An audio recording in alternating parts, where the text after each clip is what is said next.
Bonjour et bienvenue. La levée de la TVA de 18% annoncée par le chef de l'État n'est toujours pas appliquée. Conséquence, les bijoutiers du Sénégal ont du mal à s'approvisionner en or malgré le quota qui leur est dédié, selon le directeur du comptoir national d'approvisionnement des bijoutiers du Sénégal, Mafatim Niang. Le président de la République nous avait promis dans son discours à la nation en 2013 que les sociétés minières doivent donner un quota aux bijoutiers pour la transformation locale. Mais jusqu'à présent, on n'a pas reçu de l'or parce qu'ils ont mis une TVA de 18%. Donc c'est ça qui pose problème et dans l'or brut, on ne peut pas avoir de taxes parce que l'or a un prix international. Donc si on met 18% de taxes, on n'est pas compétitif. Donc c'est ça qui pose beaucoup de problèmes. Mais le président de la République, lors de sa rencontre avec les artisans à Pékin, avait bien dit que la TVA est élevée. Mais jusqu'à présent, on n'a pas reçu de documents nous notifiant que cette taxe est élevée. Donc jusqu'à présent, notre problème reste entier. Et pourtant, on a rencontré pratiquement tous les ministres, le président lors du Salon international des mines. Il a donné toutes les instructions pour que la taxe soit levée. Mais jusqu'à présent, les bijoutiers sont là, on n'a pas de matière première.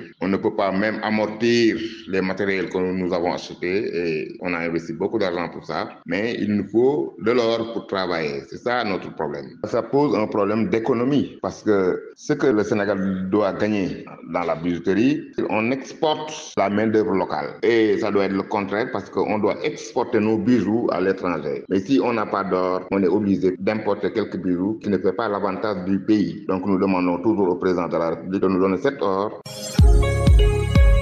Bon, nous, ce que nous ne pouvons pas comprendre, c'est que on est dans un pays où la production de l'or est de 17 tonnes par an et on ne peut pas avoir l'accès dans cet or-là. On ne peut pas comprendre ça. On exporte tout l'or qu'on extrait au Sénégal et il y a des milliers de bijoutiers qui sont là. Il y en a qui ont déserté les ateliers par manque de matières premières. Donc ça, il faut que nos dirigeants raisonnent quand même positivement pour ça. Et s'il y a un manque à gagner aussi pour l'État, économiquement, il faut savoir qu'on ne peut pas développer un pays sans les artisans. C'est l'État qui doit être notre premier partenaire. Si nous voyons par exemple les uniformes de la police, de la gendarmerie et de l'armée, tout ce qui est métal, on peut les réaliser ici au comptoir national. Nous avons tout le matériel, les distinctions, tout, on peut les réaliser. Mais 80% de ces objets viennent d'ailleurs. Et j'en profite aussi pour remercier tous les bijoutiers du Sénégal parce que l'attente ça a duré, mais espérons que bientôt le comptoir va être fonctionnel, Inch'Allah. Merci beaucoup.